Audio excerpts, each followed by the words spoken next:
Alright everyone, welcome back to another episode of Rodian Radio. Tonight we're going to mix things up a little bit. We're going to go over our normal show, Star Wars news and updates. But tonight I am not by myself. Unfortunately, Danny is not with me tonight, but however, I'm still not alone. Tonight is Rodian Radio and Rule the Galaxy podcast collaboration together. Yes, Rule the Galaxy podcast is a podcast group that I met back at ICC Con in Nashville, Tennessee this past April. If you've been keeping up with the shows, you know that I was at Nashville, Tennessee ICC C-Con, which is a collector's convention for all things collectibles. And I met this group of guys there. They're great guys.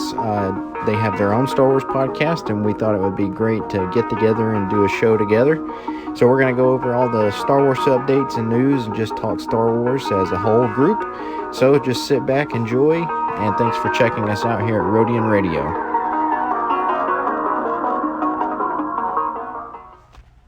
But we do have a really special guest with us tonight.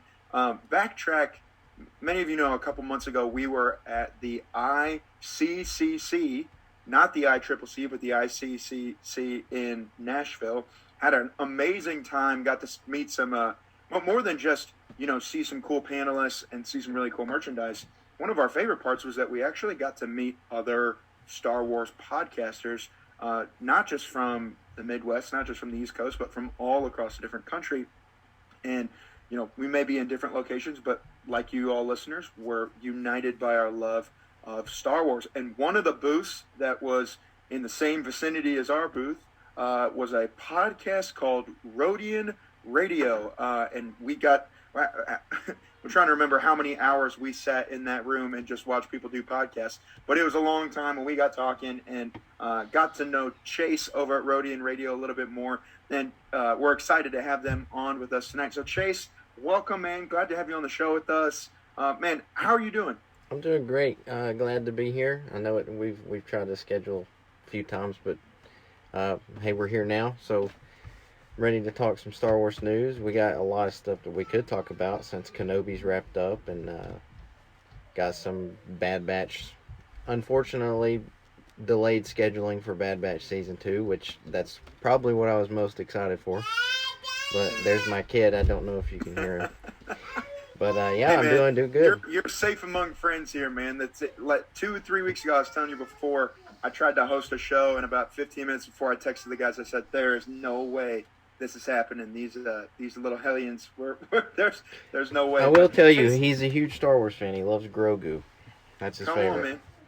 Come on. Well, Chase, tell us a little bit. So first of all, where are you located out of right now? I am from Alabama, so down south. Wow. So northern or southern? I asked that. I was down in Birmingham about a month and a half ago, and I was down there, and somebody made the distinction that there's a difference between southern Alabama and northern Alabama. There's a big difference. I am North Alabama. There's a big difference. North Alabama is your I guess you could say stereotypical Alabama. South Alabama is more your party college kids vibe. Gotcha. Okay, man. Well, good to know. So, okay, for as much time as we've spent together, I know very little about the upstart of Rodian Radio. How'd you get started? You co-host with another friend of yours from California, correct? Yeah, Danny. He's my co-host. He wasn't able to make it tonight, but we're both toy photographers, and that's actually how we met. It was over Instagram, just seeing each other's photos and getting to talking, and now we've been doing Rodian Radio for over a year together. So it all started with me listening to Star Wars podcast and me wanting to, I don't, where I'm from, I don't really have a lot of friends that I grew up with that like Star Wars, so I never had people to talk to about Star Wars. So I just, wanted to create my own podcast and share my thoughts with the other Star Wars community and, just have like a big platform to just vent of the good, bad, and ugly of Star Wars. And Rodians are actually my favorite species in Star Wars, so hence the name Rodian Radio. Well, so that was going to lead me into my next question. And D-Doc, jump in here if you have stuff that you can think of that you want to ask. But, I want to ask about Rodian because, I think that was one of the things that caught my eye when we first walked in there. There were a lot of really interesting podcast names. I don't know if we'll get sued if we list them, but I don't think we will because I think everybody's trying to get their podcasts out for somebody to hear. But like Headless Ned Stark, all kinds of cool ones like that. Rodian Radio was definitely one of them. I'm going to ask about Rodian, but what I want to know first, Chase, is just tell us about your first intro to Star Wars. How'd you come into Star Wars? How'd you fall in love with it, and how'd you get to where you are today with it? Well, for me, when I was 2 years old for Christmas, this was back at the time when, this was before Attack of the Clones come out. So, the action figures were the small, 3 3/4 figures from the Phantom Menace line with the Darth Maul packaging and all that sort of stuff. And this was, pre-Attack of the Clones, but it was when the action figures were being released. So we had the Attack of the Clones and Phantom Menace packaging for those figures. That's been nearly 25 years ago. But for Christmas, I got a huge, like a 2-foot tall Christmas bag of nothing but action figures. And so that sort of kick-started my love for Star Wars. And ever since then, I've been collecting Star Wars. So I've been collecting for over 22 years. Man, come on, that's amazing. So that's how I got started into Star Wars, and if I hadn't have got that Christmas present that day, I probably wouldn't be sitting here right now. Wow, come on, man! Just started a love and got you going. So now you got to explain it to me. Of the litany of Star Wars characters that exist, how did Rodians become your favorite species character? I'm assuming Greedo is your favorite Rodian. Yes, Greedo is my favorite Rodian. I mean, I love the Hammerheads, I love the Snaggletooths, I love the Ponda Babas, the Ishitibs, all that stuff. But when you see a Rodian just, it's like a sore thumb. It sticks out in every scene it's in. Even the Clone Wars, if you watch some of the Clone Wars or the Bad Batch, you see a Rodian in the background, it's the first thing your eye goes to. Over a Jawa or a Tusken.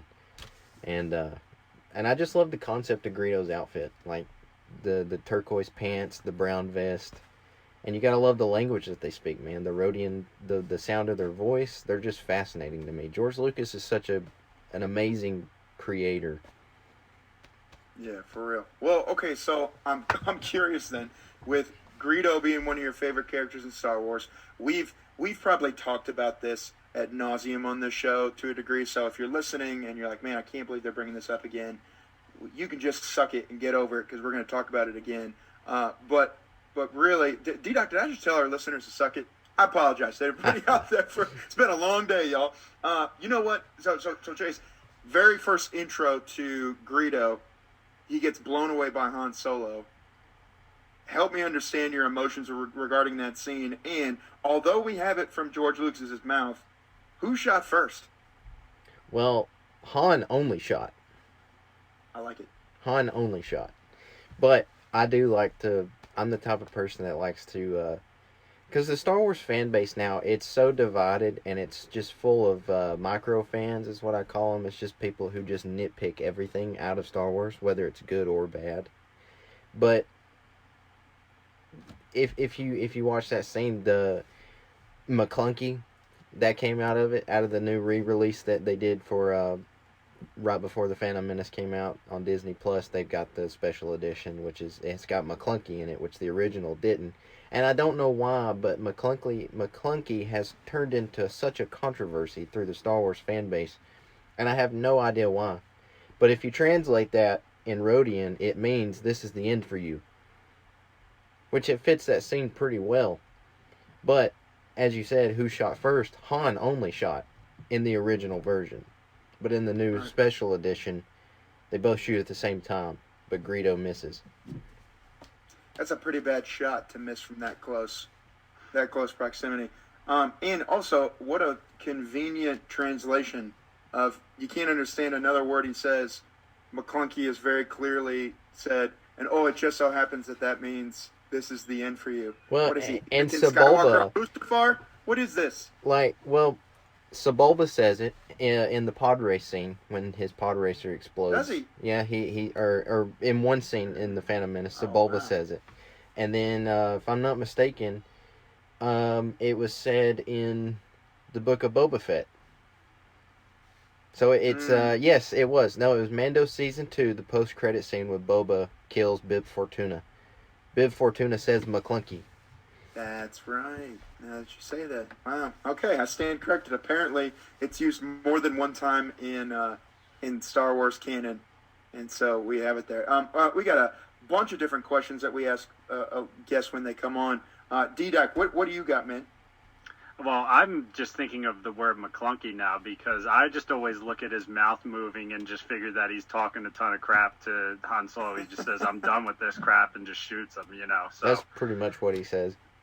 Yeah, yeah, but yeah, I don't know. It's so questions from Rule the Galaxy podcast. Now, what is your favorite lightsaber hilt? That is one that we always get into. Lightsaber hilt. Podcast. And we usually save it to the end, but I'm just asking. Bring it, D-Doc. I like it. Well, Get right to it. I've always been a fan of Revenge of the Sith Kenobi's saber. I've always been a fan of the design of it and Luke's saber from Return of the Jedi. But I would have to go with Luke's for right now. But I do have this dark saber here that's pretty sweet, and it does have the attachable blade. Now, for our viewers who are watching on YouTube, man, that thing is sharp. Tell us about this. You just got this, right? I did. I just got this about a month ago at Galaxy's Edge in Florida. It was real cool. Like, it was so crowded though, but if I know it revolves around the sequels, but if you're a Star Wars fan, I don't like the sequels. And I don't want to bring up that conversation, but we're going there tonight, Chase. Okay, all right, then. All right, good. Bring it on, man. Thunderdome style. Okay, so I hate the sequels. They were garbage movies. They're fun to watch. But they're garbage movies, and they make no sense. Like all they're trying to do is re-release the original trilogy in a new way. But if you go to Galaxy's Edge, it revolves around the sequels. But as a Star Wars fan, I definitely recommend going at least once because it's so neat. You get to walk through Batu, which to me it feels kind of like a outskirts Tatooine to me. But there's a cantina there. You get to see the Falcon. You can see all the artwork and sort of villages and structure that is in Star Wars. But the lightsaber shop, we had to stand in line for probably 45 minutes just to get a lightsaber. And so I wasn't going home empty-handed. I ended up buying 3. So, wow. And they're very relatively cheap. They're about 100 to 150 each. So, but they all come with the case. They all come with detachable blades. They're very cool. But probably the coolest thing to me though was getting to eat the food that was there, because it's all Star Wars related food, even though it's food. It's regular food. It's just made to look different. It's got different names, but the food was probably the best part. And they had these souvenir stands that you get Coca-Colas out of that look like thermal detonators. That's pretty cool. So I brought one of those home, and the blue milk. It was fun trying blue milk, although I make my own homemade blue milk, which is better than what they had. Theirs is more of like a tropical drink, but the original trilogy, New Hope blue milk, is just sugar milk. It's just blue colored sugar milk. I didn't know. Yeah, I want to say I recently went to Galaxy's Edge, and I just had an episode pretty recently where I hosted Jake James Lugo, where he had went, and we went in depth, and I really enjoy it myself too. And I'm not like a big sequel trilogy thumper myself, but like when you're in that world there and you kind of get lost in it, me personally, it's like you really just feel like you are in it. It just feels like Star Wars. Yeah, exactly. And it's like, yeah, you see a stormtrooper walking by and it happens to be First Order. It's like, it really doesn't even matter to you. Now, I will say, me and my buddy went, and when we went to get our lightsabers, he asked if they had Han Solo's dice for sale, and the lady said, that's not a part of this universe, which kind of rubbed me the wrong way. I'm like, but it is.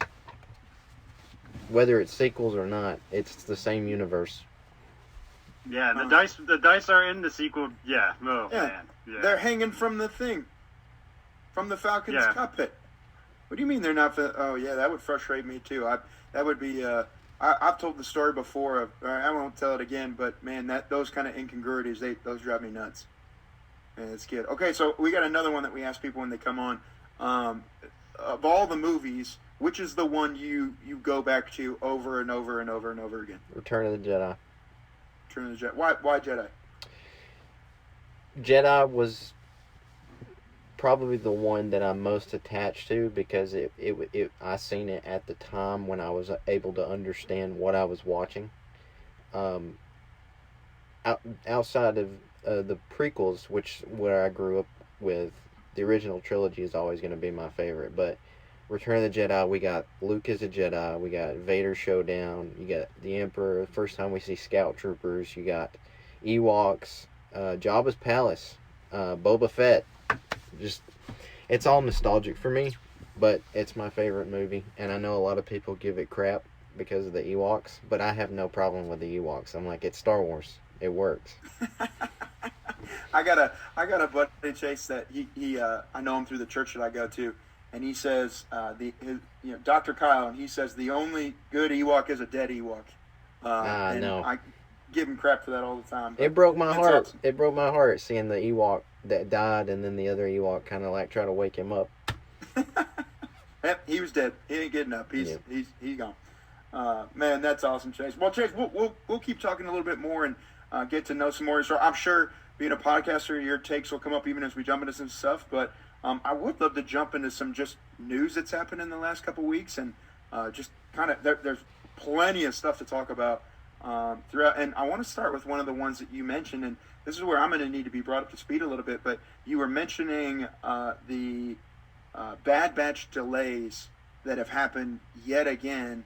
For those that are at home that don't know about this, D-Doc, Chase, tell us about what's going on and what the heck is happening with the Bad Batch right now.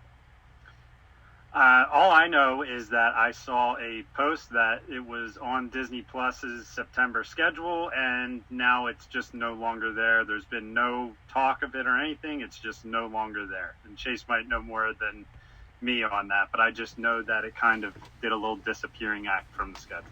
So for me, I feel like, a few days ago we got that announcement that the behind the scenes Kenobi thing is coming September 8th, which is Disney Plus Day. My predictions for that is that's the time. I don't see why they would schedule a behind the scenes footage for no reason.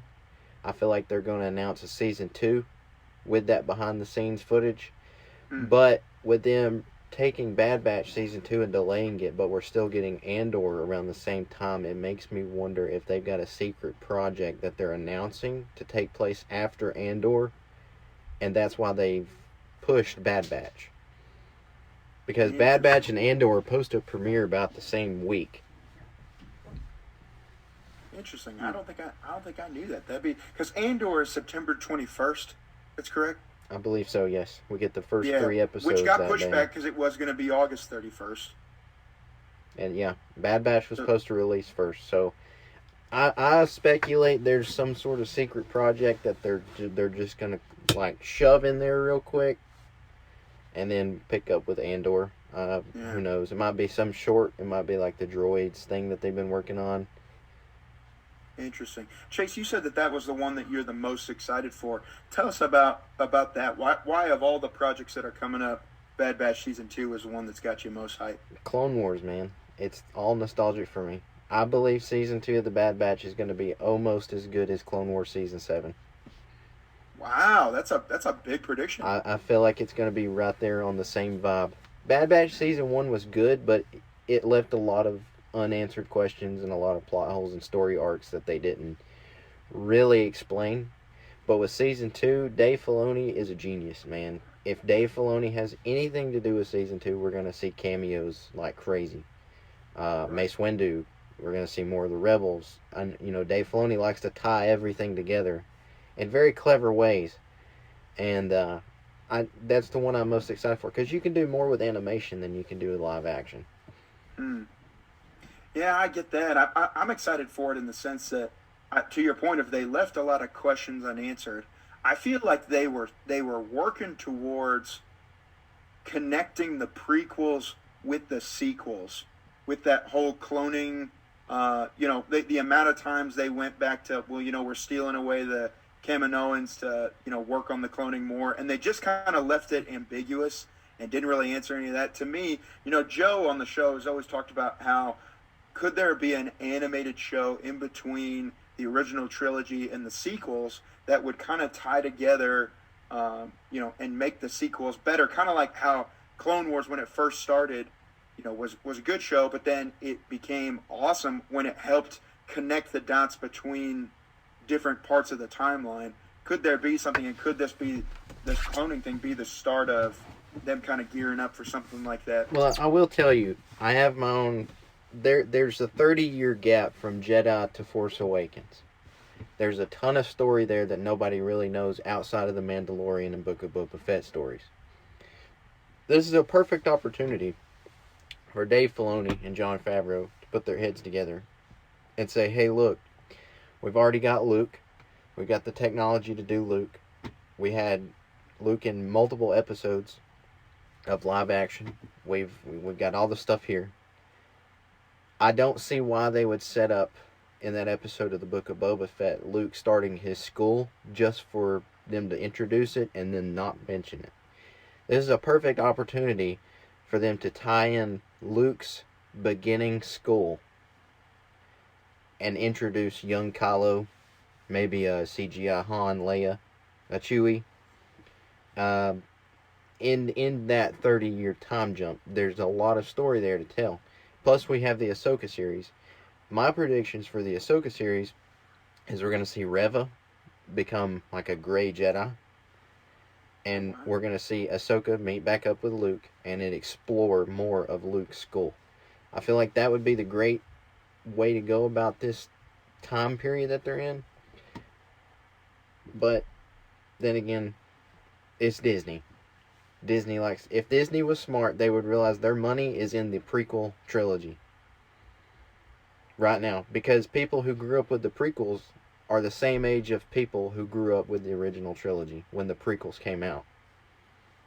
Yeah, you're not wrong on that. So, okay, you mentioned, I'm going to switch gears a little bit. You were talking, Book of Boba a second ago. Article came out not too long ago where they were interviewing Fennec Shan, Ming Na Wen. They were interviewing her, and she said, I don't know if it's happening. Yeah, that's nice. Look at that. We got the Black Series, Fennec Shan. You can see it. Yeah. Here's my other Boba Fett. Oh. They go together. There they are, right there. Beautiful. Now, this Boba Fett figure was absolute trash. I'm just going to be honest. Black Series dropped the ball on this figure. Tell us more. Why? But I took all of his skirt and replaced it with cloth and gave him Tatooine sand dusting. You can't really see it through the package, but I'll try to do the best I can. There you go. There's a little better shot. Man, that's pretty cool. So, yeah, they look great together. So, she came out and she said, she wants season 2 of Boba. She'd be thrilled to come back and play it. But they said something to the effect of, it's closed lip about what's actually going to happen. It raised a question in me. She goes, I would want to do Boba season 2. I'm curious, after watching Book of Boba Fett, again, somebody on this show said before, the Star Wars we have is better than the Star Wars we don't have, so don't get picky when they send it out. Take that sentiment, compartmentalize that for a second. Do you think that would be something worth, like, of all the stories that we could tell, would you want to see a Book of Boba season 2? Book of Boba, I enjoyed the season. I actually liked it a lot better than Mandalorian. And I know a lot of people's blood pressure just skyrocketed from me saying that. But Boba Fett is literally like my all-time favorite Star Wars character. No, I don't want to see a Book of Boba Fett season 2, but I'm not done seeing Boba Fett, if that makes sense. I feel like Boba Fett is that type of character where the less you know, the better character he is. And I get where they were going with the Book of Boba Fett, but you could tell that they didn't know exactly where they wanted to put Boba. Like, the whole Rainbow Power Ranger Skittle biker gang, like, that made no sense. We barely got any Chrysanthemum. It was a perfect opportunity for them to bring back flashbacks of Empire Boba, because we didn't get any Empire Boba. I get where they were going, but I feel like they need to leave him alone in his own series and just keep him as a cameo character like they did with Mando Season 2. D-Doc, what do you think? I honestly think when it comes to we're getting Star Wars, so we should be happy kind of thing, I felt like that for a while, but honestly, it's like I'm a fan of a lot of other things, and we're getting a lot more Star Wars than a lot of the other things I'm a fan of right now, I feel like. So it's like there's good writers out there. There's a ton of good shows.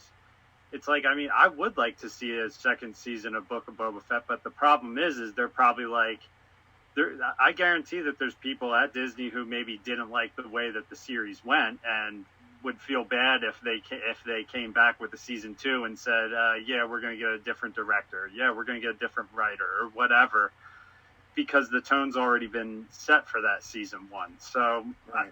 I'll say, like, looking back on Book of Boba Fett, there's a lot of great moments that I did enjoy. As that show's gotten further away, I haven't watched it recently, but I look back on it, I'm like, that was a damn good show, and it was fun how it tied into Mandalorian.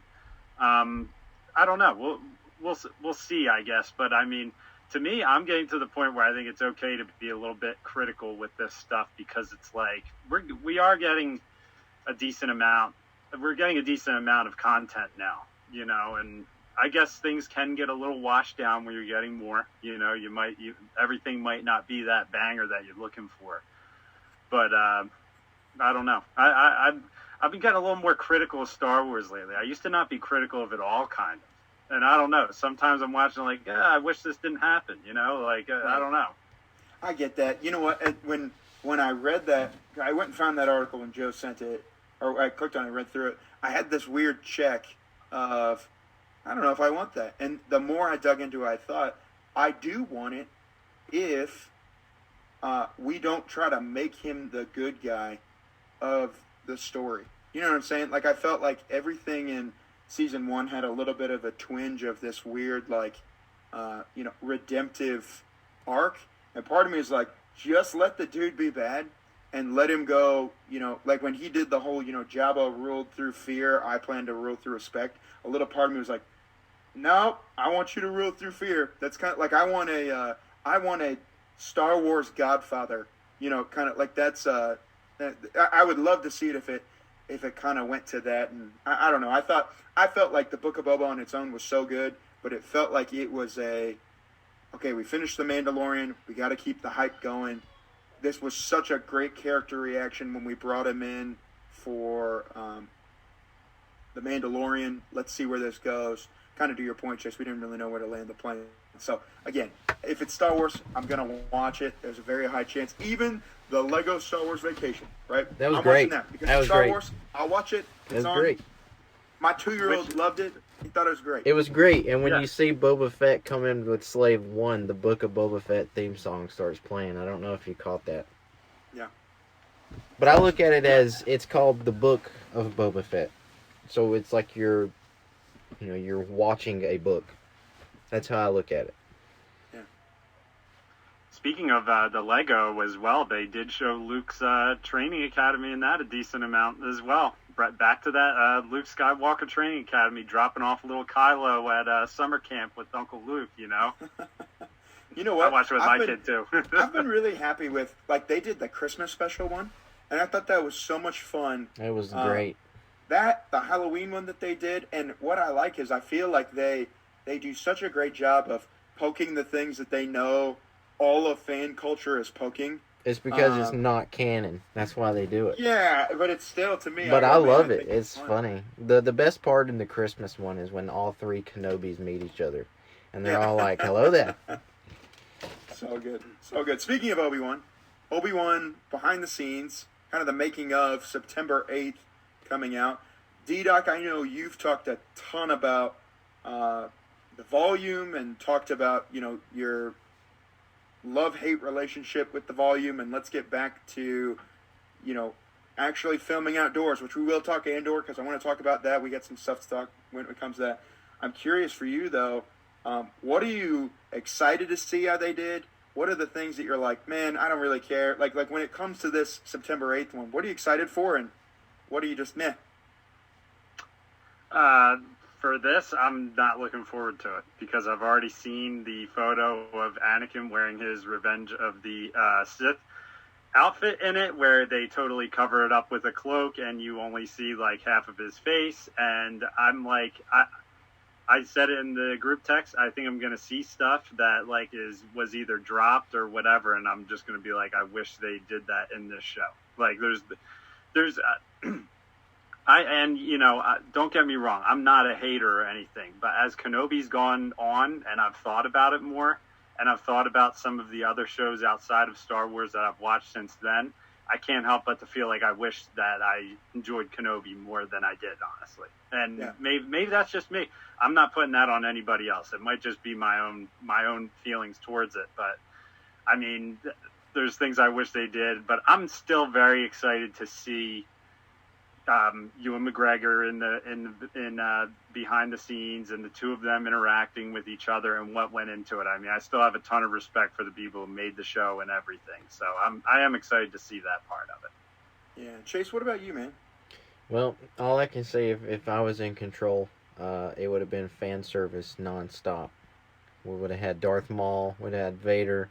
I was going to say, wait a minute. So it wasn't fan service? Oh, no, it was, but not to the extent to where I would call it fan service. The whole Vader, the season finale, the whole Vader, Obi-Wan, Twilight of Apprentice 2.0 kind of deal, that was fan service, and that was great. But there's simple things. I thought the show was amazing. I really enjoyed the show. I really enjoyed seeing Ewan and Hayden come back and do their parts, especially the flashback scenes with the training sequence. That was just beautiful. But I would have threw in fan service after fan service after fan service in a show like Kenobi. I would have had clones. I would have had Cody. Would have had Yoda, Mace Windu, flashbacks, all that sort of stuff. So just throw the whole kitchen sink. Yes, of I would have threw all the prequel movies into this season. I see. Whether it be flashbacks or Force Ghost talking with Kenobi, just something. Yeah. The only thing that I'm excited about, really, in seeing this, that I feel like they've done a good job with all the making of, kind of stuff they've done. I love, and I really, at some point we got to go back and we got to talk about it, because I didn't get a chance to talk about it, I don't think, but the ILM documentary that they made was one of the most amazing, cool, fascinating things I'd ever seen, not just for Star Wars, but how they just advanced technology of movie making. And when you sit back and you go, holy crap, every movie I love has basically come through ILM in some capacity. And so I nerd out really hard about the advancements of technology. I thought the Mandalorian one, where they explained the volume, it like invigorated something in me of like, wow, that is the coolest thing. Not just the volume, but cool that there was somebody that went, there's a better way that we can do this. And what if we did it? So much so that I was, I think I talked about this at one point, but I watched the Robert Pattinson, the Batman that came out, and I was sitting there going, this is visually one of the most beautiful movies I've seen in a long time.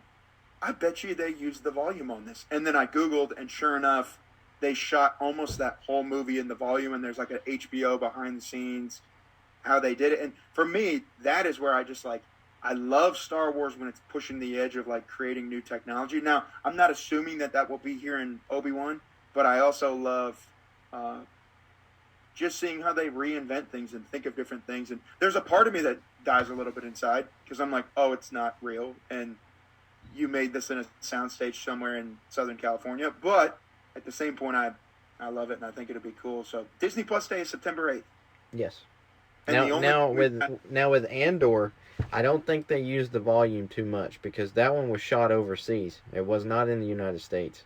Which is a great segue into what I want to spend some time talking about today. Andor.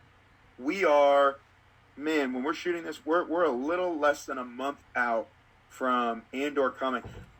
Back when they announced all these shows, True confession, it was one of the ones I saw that I went, what? Like, I did the same I don't know, thing. you know, like whatever. And Brent Dykeman, who's one of our co-hosts on here, Brent, hope you're doing well, man. Hope you and your family are doing well. When you mentioned that, look at me. When you, like, he's sitting here with us. When he mentioned that, he said, I'm most excited about this because of the new characters. I will say this: the closer we've got to Andor, the more the excitement is growing in me. And that trailer, the trailers that we've gotten so far, have looked just simply stunning. And I wonder how much of that is because we're on location actually shooting things like how we did it back before we got too fancy. And To me, this series looks like it was shot the same way Rogue One was shot. Yeah. And D-Doc, that gets you excited too, because I remember you talking about getting back out. I know you've talked about it ad nauseum on here too, but getting back out into the real world and filming. Yeah, I'm really excited. I have a bubble in my throat. I'm really excited for it myself. I mean, I'm actually going to see Rogue One on Saturday with my little guy, which hopefully it's not too painful for him to see. I'm kind of like, I actually told him tonight, and this is still on the topic, but he's never been to the movie theater to see a Star Wars movie. Rogue One is coming out in IMAX.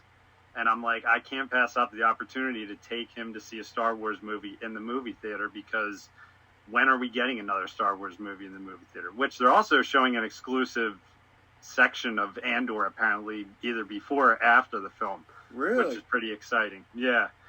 So I was actually talking to him about it tonight, and I'm just like, just so you know, like, the movie we're going to go see, there's a lot of, like, explosions and fighting and stuff like that. Like, he's almost 6, but it's a little intense. It's not like it's not like the original trilogy Star Wars. There's a lot of battles in it. So but he says to me, he's like, well, it's just a movie though, right? And I'm like, yeah. He's like, that's not true with Star Wars, because that's in a galaxy far, far away. And I was like floored when he said that.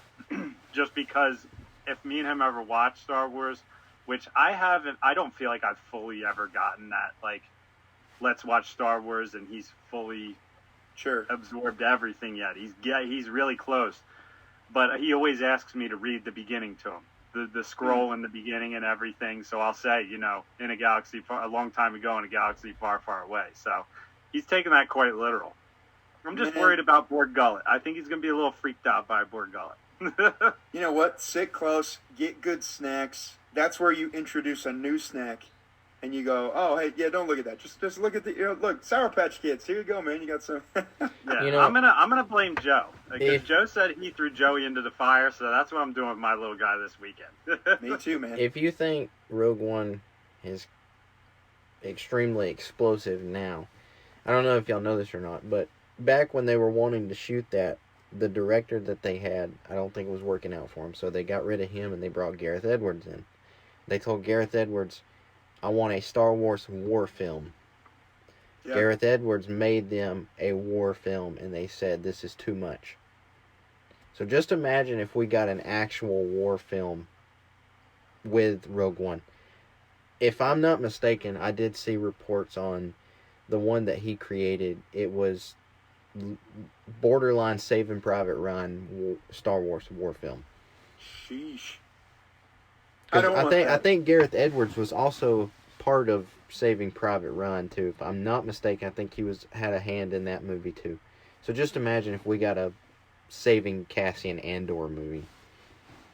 Gosh, I don't know, man. I think that's what I like about Star Wars. I think, when one of the things I am excited about, that article that just came out that said, this is gonna feel like real life Star Wars. What I liked about Rogue One so much is I felt like it was kind of gritty, just from how they shot it to how it felt to, like, oh, we're seeing a different side of, even a darker side of the Empire that you've seen before. And the more I looked into it, I didn't realize the guy that is writing this, directing this, or at least at the center of it, wrote all of the Bourne movies. Like the Jason Bourne, Matt Damon, he wrote all 4 of those, which are some of my favorites. I love those movies. and he wrote the movie Michael Clayton. If you ever saw that with George Clooney. Takes more than that, doesn't it? What, to steal from the Empire? What do you need? A uniform, some dirty hands, and an Imperial toolkit. They're so proud of themselves. They don't even care. They're so fat and satisfied. They can't imagine it. Can't imagine what. That someone like me would ever get inside their house, walk their floors, spit in their food, take their gear. For me, I'm so excited to see even the little soundbite in the trailer where he's explaining how you sneak into an Imperial facility. Like, they don't ever expect you to do it because they're so fat and sassy sitting up somewhere. He didn't say the word sassy, but, because they're just fat sitting around. I'm deeply excited for this, and I hope it pays off. Now, back at the beginning of the year, I think, no, it was last year, the end of last year, I said on our show, before we even got anything Andor, just the announcement, I said this is going to be the show out of all shows this upcoming year that will knock the socks off of everybody. And the reason I say that, this is prime time Star Wars. They can introduce any character from the prequels or originals that they want to. This is a perfect storytelling moment. This takes place literally right after Revenge of the Sith. So you've got all these side stories that you can intertwine with this show. And I think it's a 16 episode, it might be a 16 or 18 episode series. So they have plenty of wiggle room to put anything in here. We're going to see Vader. We're going to see Tarkin. We're going to see Krennic. We're going to see more Death Troopers. We're going to see Saw Gerrera. So that makes me wonder if we're going to get a live action Bad Batch. Well, you know what I'm most excited for, and I think this is what got on my craw a little bit about Kenobi, was I felt like we went back to the well so much that, like, I think you could have made Kenobi without using both Luke and Leia in that, and it would have been just as good, if not better, because, again, you're living in a galaxy with trillions of other people that could be involved. And that guy who is writing for this, they asked him a question about fan service, and he said, this isn't fan service, what we're going to do in this show. This is like, the way he said it, there's no frosting, it's all meat. So the idea of I'm hoping what that means is that the idea of, like, hey, we threw in this character just to kind of, bring it all together and make fans go, oh, I know who that is. Like, I actually hope, to Brent's point, that there is just a plethora of new, and it just kind of throws you in, especially, if you're not a huge Star Wars person, then everybody's kind of coming in on the same ground of knowing. Now, they'll do stuff, I'm sure, like they did it in Rogue One too, right, where they did the fan service of, was it the Doctor and... Mon Mothma and Bail Organa. Yeah, and when they're walking through the street and he bumps into the oh yeah, you're talking about Dr. Evazan and Ponda Baba. Yeah, and he runs into them and everybody goes, he doesn't no. like you. Yeah, I don't like you either. Pretty good. So yeah, man, I'm excited about it, and I hope in the coming weeks it just continues to build. Yeah, and that's what Rogue One was to me, is like, and honestly, it's like if I have any friends who are, I'm trying to get back into Star Wars, because like all these people who I know who maybe have just watched the original trilogy or whatever, and I always am just trying to push people to watch more Star Wars and not try to be too annoying about it. I'll just be like, watch Rogue One. Rogue One, start there. They're like, oh, well, do I need to watch the prequel? I'm like, just watch Rogue One and tell me how you feel about that movie. And it's like, you're going to walk out of that film with chills when you see the final scene of that movie, because to me, it was like, and I think it's exactly what Andor is doing to us right now, is Rogue One was a Star Wars movie that's coming out, and you're like, all right, I'm going to go see it. But you're not expecting what happens. Yeah, you went and saw it, and you walked out the theater just like, yo, that was Did that just wild. happen? Yeah. Well, and I also feel like, unless you're Alfie, I went into Rogue One not really, like, I knew the concept of what it was about, but I had no idea, like, how it would go, like what was going to happen and what we were going to see and what we were going to do, or like what was going to happen in it. So I was shocked watching this movie going, this is so freaking good. How did I not know that this was going to be this good? And I feel still like Andor, it's not like, how do I say this? It's not like Obi-Wan, where we at least had a sense, like, okay, we have the time frame and the perimeter of like where we know this is at, and something's going to happen, and we're probably going to see Inquisitors, because we like, this feels like it still has enough unknowns that they could do literally anything with it. There's and not. that, to me, There's no excites me. information about it. We have no That's idea it. what's coming. That's why I That's said it. this is perfect prime time Star Wars. Yeah, I agree, and I think for storytelling purposes, you're right. I think it's killer. I'm going to continue to try to have impeccable segues. And so, speaking of storytelling, I don't know, Chase, if you're a Star Wars book guy at all. I know that we've gotten somewhat. I know that we've gotten D-Doc into some of the books. That was one of my first loves in it. We got some announcements about a couple different books recently. One of them that ties directly into this new Jedi Fallen Order, I guess Jedi Fallen Order Survivor. No, it's called Fallen Order Battle Scars. It's coming, and it's supposed to be a connector that's going to connect us from the last book into this new game that's coming up, and I am here for it. I think that could be.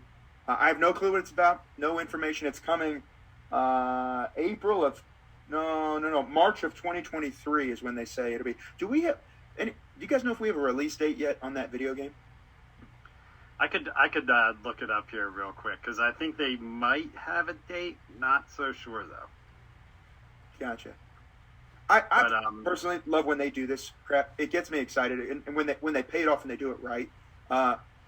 There were a couple of the Journey 2 books that I thought were amazing, which remind me we're going to come back to that. But a couple of those books that filled in some of the gaps of what happened before you got there, and I'm sure the video game will be so good that you don't necessarily even need the book. Like, you could play it and not need it, but I just feel like it enriches the experience when you know things that are going on. And I just think Cal Kestis is a badass character that I just want to see more of. Speaking of Cal Kestis, this is where I say the Ahsoka show has got potential to, because we haven't seen much, but I don't know if you've seen the leaked footage from Star Wars Celebration for the trailer for Ahsoka. But it's got clips of live action Hera Syndulla, and we know Sabine's in it, so we're getting Rebels. All right, that would be a perfect show for them to. We don't know the story or the line or the direction that this is going, but I feel like this would be a great opportunity for Ahsoka's story to hunt down surviving Jedi. This would be a great introduction for a live action Cal Kestis. Wow. And Cameron Monaghan, I mean, I have no doubt he would say yes to that. Because he looks just like his character. I mean, I just had a vision of that episode starting off almost like the Mando episode in Book of Boba Fett, where it's like, it just starts you off like in a dark cave or something, and you see a guy light a lightsaber, and you just see BD-1 walking next to him. We already saw BD-1 in the Book of Boba Fett. That's not, I mean, how did BD-1 end up there? Yeah. So you get that the episode just starts with like a 20-minute Cal Kestis story, and Ahsoka like. I'd be fine with that. That would be dope. I'd That be would in be on really that. cool. And Nick, I did see that they've teased that the book might release around the same time as the game. So from Game Rant, it says March of 23. And then Ahsoka comes out summer 2023. So it's all right there together. All coming together. I would be pumped about that. They're also coming out with an Art of the Fallen Order Survivor book. I'm saying this wrong. It's just Jedi Survivor is the second one. Yeah. But there's an Art of book that's coming that I think will be cool. I like that stuff. I'll be totally honest. I'm not the guy that's ever going to go out and be like, you know what, I need to buy the Art of book and have it in my house. I'm sure it's awesome, but I do get excited about more and more Star Wars stories that are connecting. Especially, I thought the extra characters of that game included and, introduced, I thought was so fun, and I'm excited to see where they continue. with those characters. Chase, you mentioned the Ahsoka show earlier. We did see the clip where we saw the live-action Hera and the live-action Sabine Wren. Natasha Liu Bordizzo, did I say that right? Mm-hmm. Who is playing Sabine Wren. I didn't know her from very much, but after looking her up, I think that she could be a fantastic cast as Sabine Wren. She's kind of got the look, kind of got the vibe, I think. And she any was thoughts? in it was some old school martial arts movie. I can't remember the name of it. It was a Netflix, Crouching Tiger. Crouching Tiger, yes, that's Hidden it. Dragon. Yep. That's what she's in. So she's already got the martial arts background, so that makes me wonder if we're going to see a little bit of action from Sabine. Oh, I hope we do. You would think that she was awesome in Rebels. And so, she is a Mandalorian, and Season 3 of Mando is all about Mandalore, so there's a bridge there that could connect. Is Star Wars creating their own Infinity War Endgame setup where they're going to bring all these together? Yes. And if so, I don't know if I'm here for that. You know who the Thanos is going to be? Thrawn. Interesting. It's going to be Thrawn. Because I would go the other way on that. And I would say, I'm curious if the time that Ezra has been away with Thrawn has shifted something. And now we're going to see, like what we saw in the Book of Boba Fett, where you have this historically bad character who now is recast in canon as just this misunderstood guy who his Tusken family was killed. And now he wants to make a new path. I'm tired of bounty hunting. And I want to come back and, rule with justice on this totally unjust planet with unjust people who don't want. Yeah, like a bentha. Yeah, I don't know. I don't know where I fall into it, but I'm excited, and I hope we get some more out of that. We know Thrawn is coming. I mean, or they wouldn't have dropped the name. So we know Thrawn is coming. Which was freaking awesome, by the way. I was watching that with my dad in Mandalorian Season 2 when that came on. He's not a Star Wars book guy. He's a Star Wars watcher. He'll watch stuff with me. But when they dropped that Thrawn, I about pooped my pants in the living room. And my dad was like, what? Who is that? And then we had to pause and I had to explain to it who it was, and then we went back and... To me, I feel like Thrawn is the most sinister Imperial that there is. He's just got the sinister vibe about him, more than Tarkin had. I could see Thrawn trying to be like Moff Gideon. They're all teacher pets to Palpatine. So I can see Thrawn trying to bring Palpatine back in a sense. And then that would tie in the sequels. Oh, that's how Palpatine somehow returned. That garbage. Get out of here. And if we've learned anything, anybody can come back at any time, at any moment. All you need is a floating scroll in space to just explain that you've returned, and it can be fixed. So, guys, I got two more things for our show. We've been going for a while, but I'm curious from you guys. Any news, pertinent topics you want to talk about tonight? I'll let you go, Chase. I'm thinking right now. Just the new Black Series stuff where Hasbro is now canceling orders for figures. I told Danny, we were talking about this, and he's like, what do you think about this? I said, I'll tell you what's going to happen. These figures are going to instantly skyrocket in price. And 2 days later, Crosshair and Hunter, which are two figures that they canceled pre-orders for, are now over $100 retail price. Goodness gracious, man. We had the Joe actually pre-ordered because I don't have a Captain Rex Black Series, and Joe had asked us, hey, you guys want Captain Rex? And I think me and Alfie were just like, absolutely, I would love to have a Captain Rex Black Series. And then I saw a post, hey, Captain Rex, those Black Series from Entertainment Earth, right? They were just like, yeah, that's those were canceled by Hasbro. And I sent it to Joe. I was like, hey, are these the ones you pre-ordered for us? And he was just like, oh, my God. Yep. Yeah, it's Captain Rex. It's the Bad Batch. It's Asajj Ventress. It's like all the recent reveals. And the problem with Hasbro is they can't keep up with pre-orders. They don't have enough production to keep up with pre-orders. You think they would learn their lesson by now, but I mean, me and Danny's been saying it for months on the show. Hasbro's about to hit their limit with Star Wars. Yeah, I agree. And while we're on the topic of Black Series, I want to ask you what you think about the new boxes that they're going to be putting them out in. I hate the idea. I'm not a fan of it at all. It really upsets me, honestly. I hate the idea. The main problem I have with that is you're going to have these people who come in the stores and swap figures and take that figure out of the box and put another figure in the box. So you're not knowing what you're getting until you buy it. Is this because they're removing plastic from? Yes. No bubbles. It's all cardboard. From the company that makes a living off of making plastic toys. Yeah. The toys are made out of plastic. I mean, I hate it. I don't understand them. So if I'm hearing you right, because I just don't understand. If I'm hearing you right, they're gonna encase these, so you literally can't see it until you buy it. Exactly. Nope. Just a picture of the figure on the box. Yeah, that's risky. I said in the group chat this week that if I paid that for an action figure and I brought it home, even if it was the right one, I'm pretty sure my wife would slit my throat with the credit card. And that's another problem that I've got with Hasbro right now. All of their normal figures, not even deluxe, are now deluxe prices, and their deluxe figures are double in price what they should be. And the deluxe is like, hey, we added like this right here. Java. This Cobb Vanth is a deluxe, and he comes with 2 guns, a jetpack, and a helmet. You know what this Boba Fett comes with? The exact same thing. Interesting. But one's deluxe and one's not. Yeah, my Wrecker figure was considered deluxe, and that actually went on clearance. I was lucky enough to snag that for like $18. But I mean, Wrecker, all he has is his got little 3 backpack accessories and his helmet and his blaster. So it's like, even, you know, they'll sell something with a blaster and like a little tiny accessory and be like, it's deluxe because it comes with the accessory. You know, deluxe is getting beaten down. Deluxe does not mean deluxe anymore. It does not.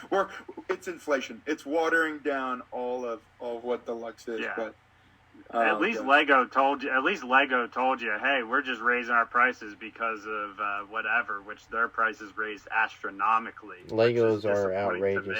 I don't even collect them anymore. I can't afford them.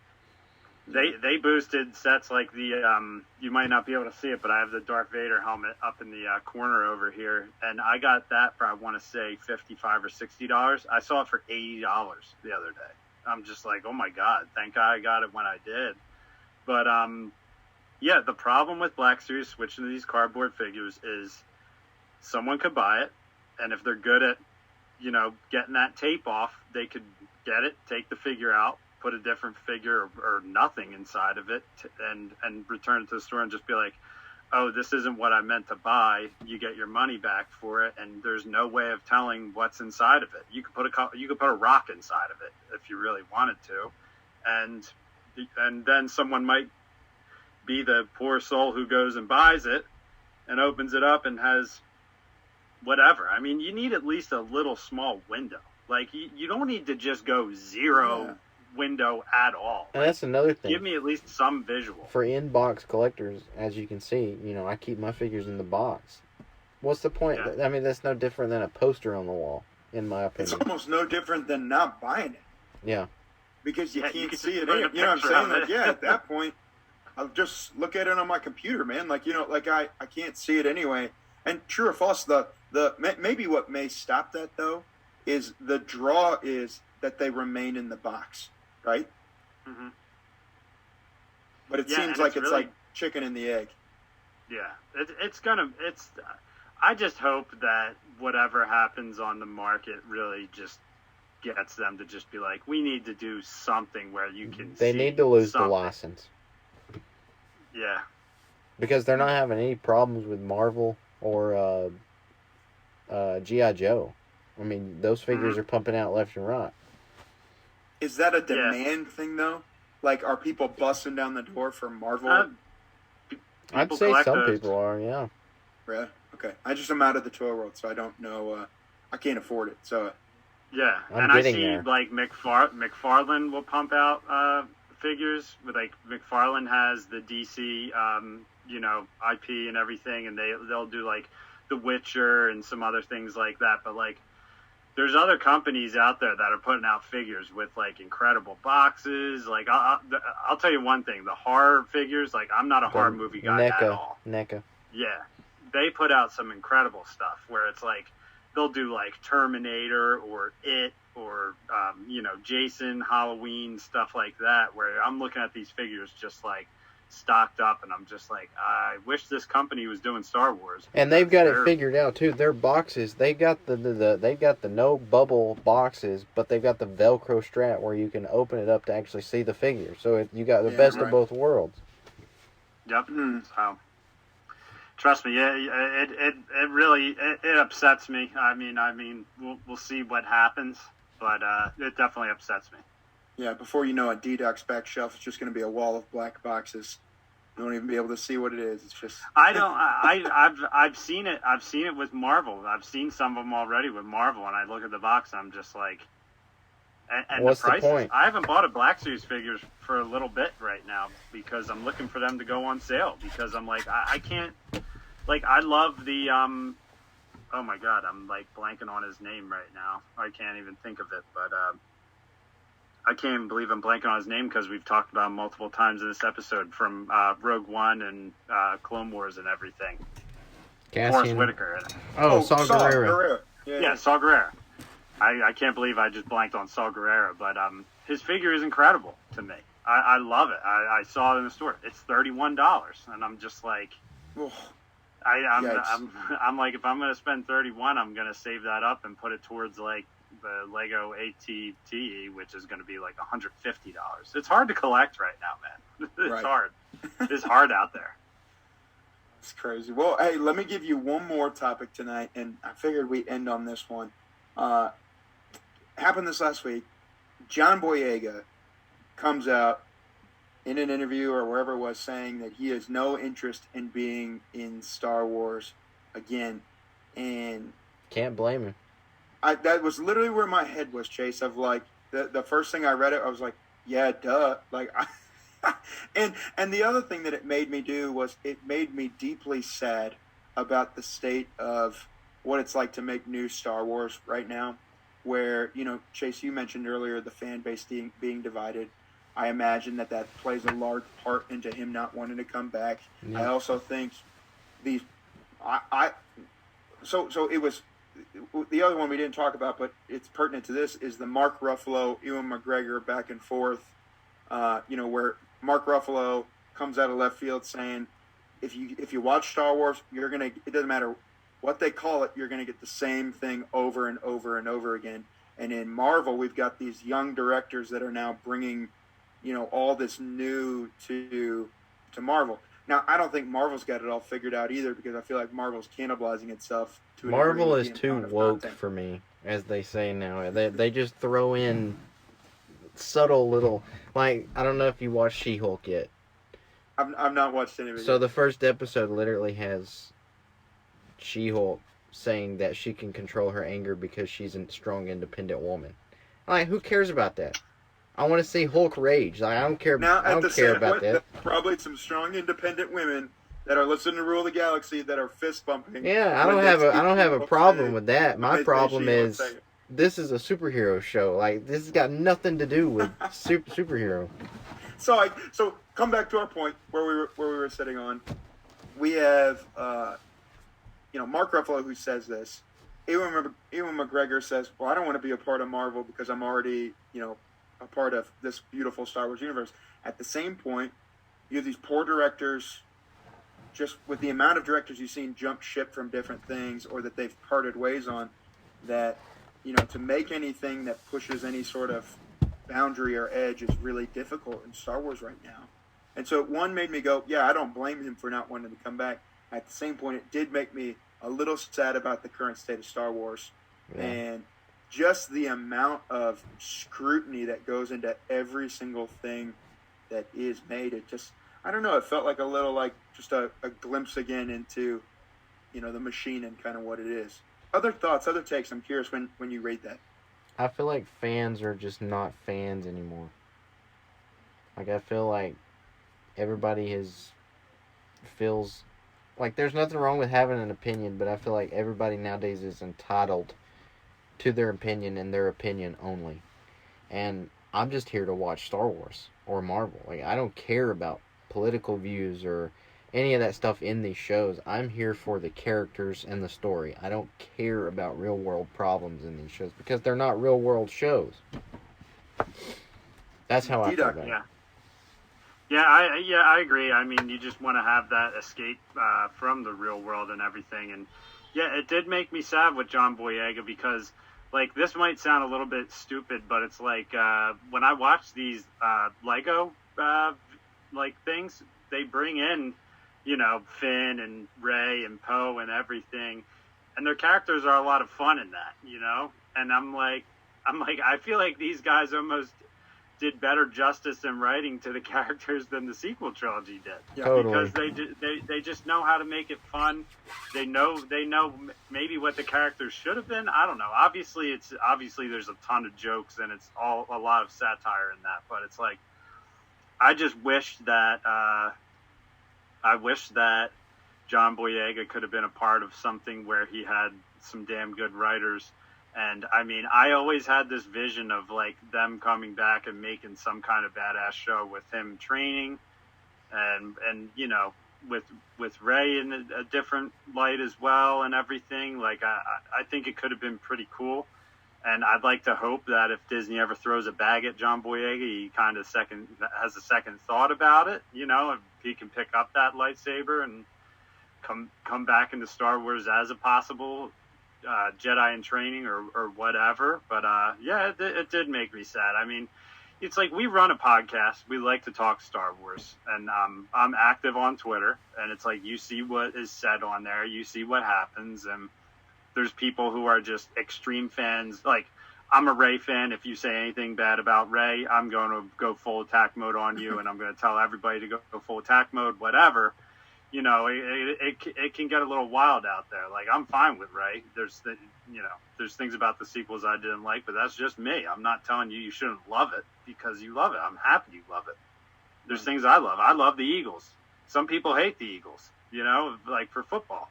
I relate it to sports. It is what it is. But, yeah, it just made me a little bit sad. But he also kind of did give it a good send-off as well. I read a bit of that article in his interview.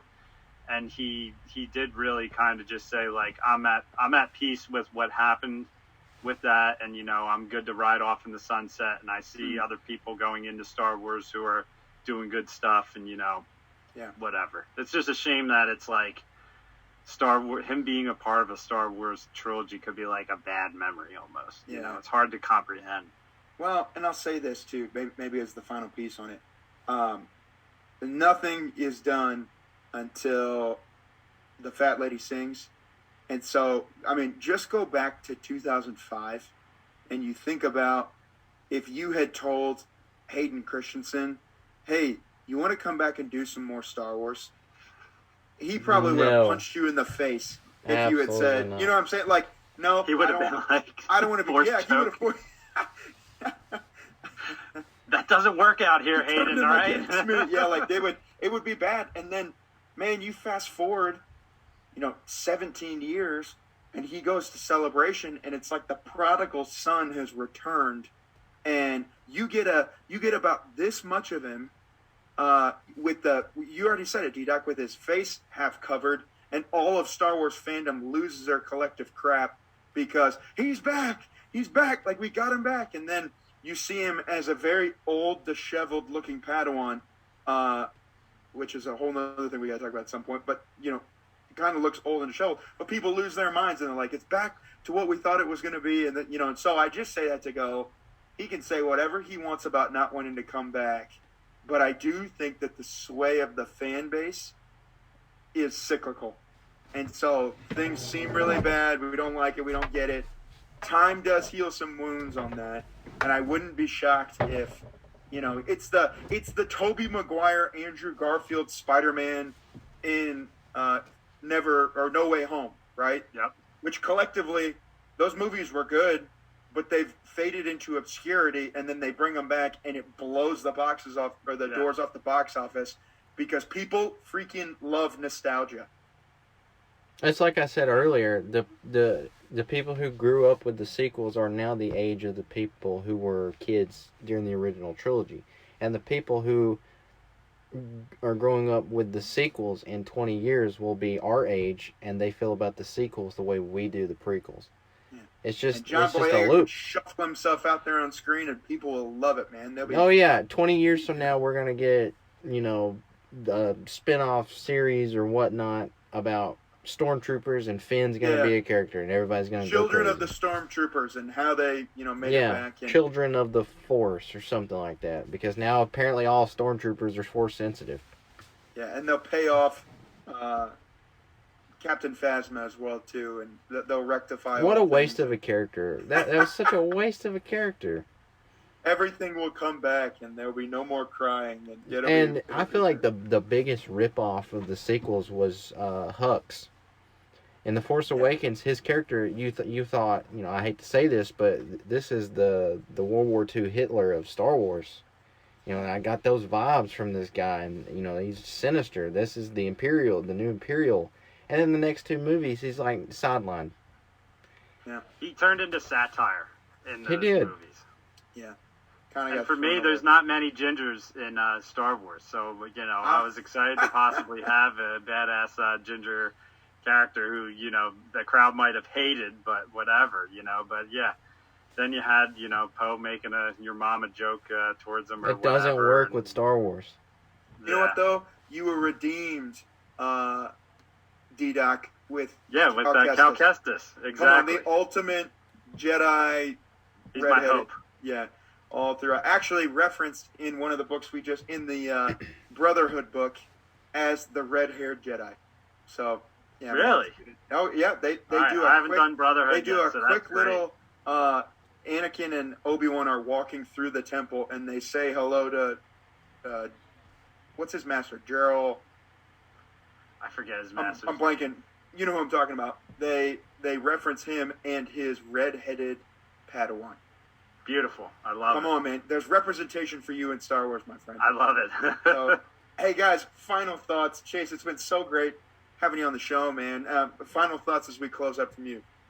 I've just been a blast to be here. I love talking Star Wars with other people who have the same passion as I do for the hate of sequels and love of the original 6 movies. Come on, man. Hey, tell everybody where they can follow you, how they can get your podcast, where you guys live. So we're on all the major podcast platforms: Apple, Spotify, Google, and YouTube at Rodian Radio. It's all the same. Our socials on Instagram and Twitter, Rodian Radio Podcast, and our email is rodianradiopc@gmail.com. We try to put out episodes every Friday or Saturday. Sometimes it's every other Friday and Saturday. But I like to call us the News Center for Star Wars, because we don't talk about just one specific topic. We like to cover all the news updates and then bring in a side topic.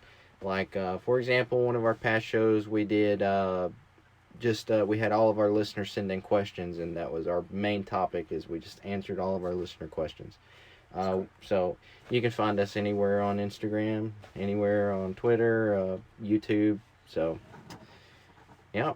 A lot of fun. Killer. Well, we've so appreciated having you on. D-Doc, final word. Yeah, it was nice to meet you, and it was fun talking Star Wars as always. That's my favorite part of this podcast, is we could come on here with guys you never met before and just talk for hours, basically, about the thing that we love. So whether we like what we're talking about or dislike what we're talking about, we still can talk about it, and it's still fun. So that's the best part of all of it. So. And also, have any of you guys watched House of the Dragon? I'll keep it short, but are you guys Game of Thrones guys? Have you watched it yet? Nope. Nope. All right, Nope. That's fine. I've watched The Witcher, but I've never watched We'll have Game to talk of at Thrones. another time, I guess. Yes. Watch Game of Thrones, watch House of the Dragon. It is freaking awesome. It was a great first episode of that show, and yeah, it might not be free if you're not into it's definitely like blood, gore, intense, very, very adult show. But so it's like a Gareth Edwards Star Wars war movie. It's more than that, actually. Oh wow! It's bad. It's if you want to basically see one of the most extreme brutality shows you can see, it's that. But it's just the storytelling is incredible. So if you're a Thrones person, check out House of the Dragon. Pilot episode was incredible of it. So There you go. I'll leave it Okay. at that.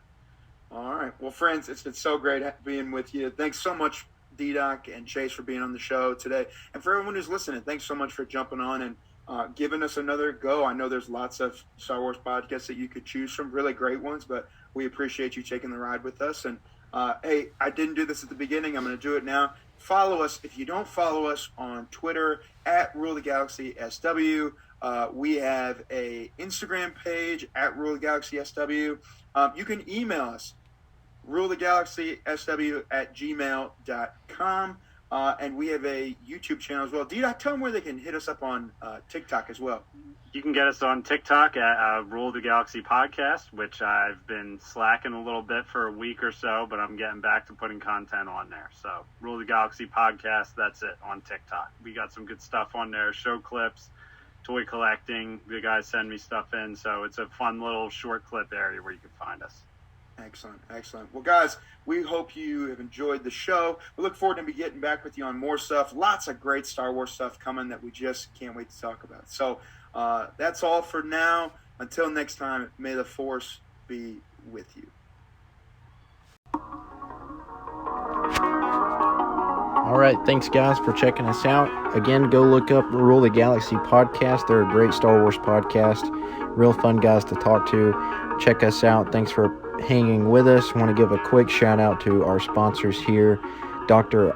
Awesome, Dr_Awesome_1010, Commander Phoenix, 88 Legion, and Lego Shock 0451 Official. We really appreciate everyone checking us out. Until next time, may the Force be with you on Rodian Radio.